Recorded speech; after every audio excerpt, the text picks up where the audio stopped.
అందరికీ praise lord. మధ్యాహ్న కాల సమయంలో కొంతమంది స్త్రీలను దేవుడు మన ముందుకు తీసుకొని వస్తున్నాడు. మత్తయి రాసిన సువార్త 25వ అధ్యాయము మొదటి నుంచి కొన్ని మాట్లాడుకున్నాం. మత్తయి రాసిన సువార్త 25వ అధ్యాయము మొదటి నుంచి చదువుకుందాం. పరలోక రాజ్యము తమ దివిటీలు పట్టుకొని పెండ్లి కుమారుని ఎదుర్కొనటానికి బయలుదేరిన కన్యకలు పోలి ఉన్నది. వీరిలో 5 బుద్ధి లేని వారు, 5 బుద్ధి కలిగిన వారు తమ దివిటీలు పట్టుకొని తమతో కూడా నూనె తీసుకొని పోలేదు. బుద్ధి కలిగిన వారు తమ దివిటీలతో కూడా సిద్ధులలో నూనె తీసుకొని పోయారు. ఇక్కడ మనకు అందరికీ ఈ బుద్ధి కలిగిన వారు, బుద్ధి లేని వారు, ఈ కన్యకల గురించి మనకు తెలుసు. అయితే పరిశుద్ధాత్మ దేవుడు మళ్ళీ మన ముందుకు తీసుకొని వస్తున్నాడు. వీరి ద్వారా మనము ఏమి నేర్చుకోవాలను. అయితే వీరిలో 5 బుద్ధి లేని వారు, 5 బుద్ధి కలిగిన వారు. బుద్ధి కలిగిన వారు తమ దివిటీలు పట్టుకొని తమతో కూడా నూనె తీసుకొని పోయి. బుద్ధి కలిగిన తమ దివిటీలలో కూడా సిద్ధులలో నూనె తీసుకొని పోయి. బుద్ధి కలిగిన వారు ఏం చేసినారంట? వారు తమ దివిటీలు నిండా నూనె పోసుకొని మళ్ళీ ఎక్స్ట్రా ఏం తీసుకొని పోయినారంట? తిత్తులలో నూనె తీసుకొని పోయి. అంటే దీని ఆ పెండ్లి కుమారుడు ఆలస్యం చేయగా వారందరూ కునికి నిద్రించిరి. అర్ధరాత్రి వేళ ఇదిగో పెండ్లి కుమారుడు అతను ఎదుర్కొన రండి అని కేకలు వినబడిన. అప్పుడు ఆ కన్యకలందరూ లేచి తమ దివిటీలు చక్కపరుచుకునేది. బుద్ధి లేని ఆ కన్యకలు, మా దివిటీలు ఆరిపోతున్నవి గనుక మీ నూనెలో కొంచెం మాకీడని బుద్ధి కలిగిన వారిన. అందుకు బుద్ధి కలిగిన కన్యకలు, మీరు ఇది మీకును మాకును చాలదేమో, మీరు అమ్మవారి ఎద్దకు పోయి కొనండి చెప్పిరి. వారు కొనబోచుండగా పెండ్లి కుమారుడు వచ్చెను. అయితే ఇక్కడ పరిశుద్ధాత్మ దేవుడు మనతో మాట్లాడుతున్నది ఏమిటంటే, అక్కడే బుద్ధి కలిగిన వారు, బుద్ధి లేని వారు బయట ఉన్నారు. బుద్ధి కలిగిన వారు ఏం చేసినారంట? తమ దివిటీల నిండా నింపుకొని మళ్ళా కొన్ని చిత్తులలో నూనె తీసుకున్నారు. ఒకవేళ పెళ్లి కుమారుడు ఆలస్యముగా రావచ్చునేమో కదా, అంతేకాకుండా కొంత టైం పట్టొచ్చు. అప్పటికి ఈ నూనె అయిపోతే మళ్ళా ఎక్స్ట్రా తీసుకుపోయిన నూనె అందులో వేయచ్చు. అయితే ఈ బుద్ధి లేని వాళ్ళు తిరుగుబాటు మనుషులు.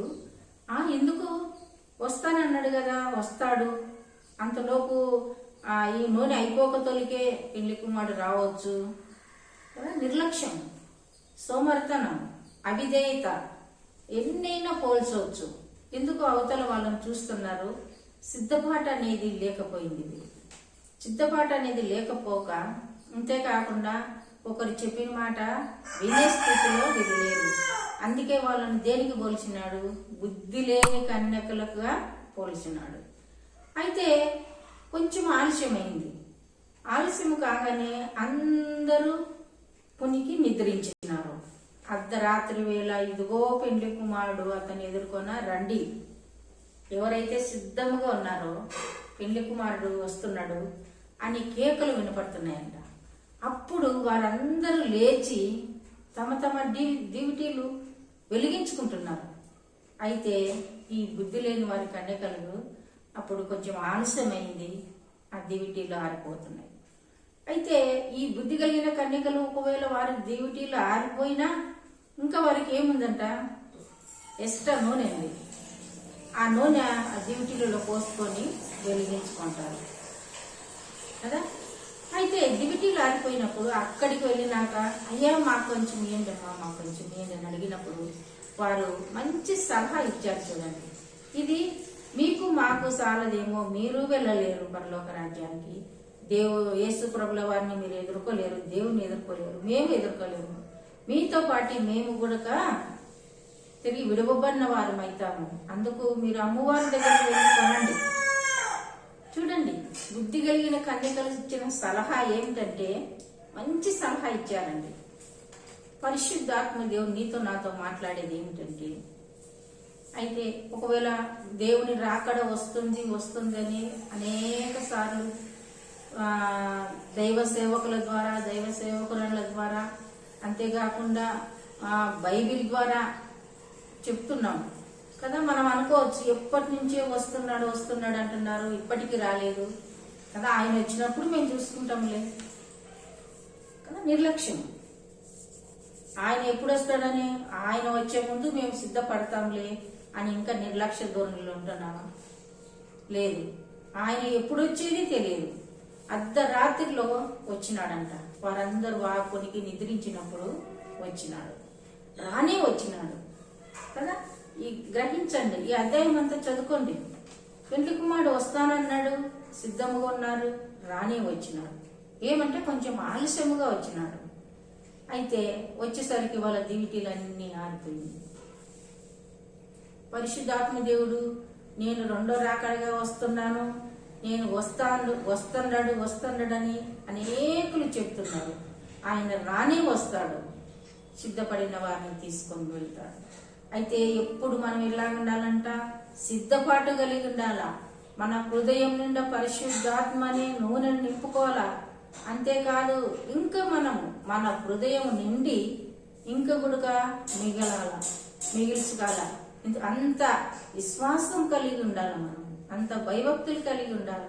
ఆయనను ఎదుర్కోవాలని మనకు ఆశ కలిగి ఉండాలా కదా. ఏ మాత్రం మనం నిర్లక్ష్యంతో, సోమర్తనంతో, అంతేకాకుండా అవిధేయతతో మనం ఉండకూడదు. ఎంతో మంది ఆత్మీయులను చూస్తున్నాం. ఇందుకు వారు చిన్ననాటి నుండి వారు భయంతో, భక్తితో, విశ్వాసంలో, అంతేకాకుండా దైవ సేవకులు ఎందుకు అనుభవిస్తున్నారు? ఎప్పుడు వస్తాడో దేవుడు మనకు తెలియదు. దొంగ వలె అర్ధరాత్రి వస్తాడు అంటున్నాడు. అర్ధరాత్రి అని చాలా చోట్ల రాయబడింది. అయితే సిద్ధపాటుగా ఉంటున్నావా? అందుకే కింద అంటున్నాడు, అంతటా తలుపు 10వ వచనంలో అంటున్నారు, వారు కొనబోచుండగా పెళ్లి కుమారుడు వచ్చెను. ఎంతకాలము మనం ప్రయాసపడి దేవుని సన్నిధికి వెళుతూ ఉపవాస ప్రార్థనలు చేస్తూ, అంతేకాకుండా మన సమయం అంతా దేవుని సన్నిధిలో ఉంచిన చివరి దినాలలో మనం సిద్ధపాటుగా లేకుంటే విడవబడతాం.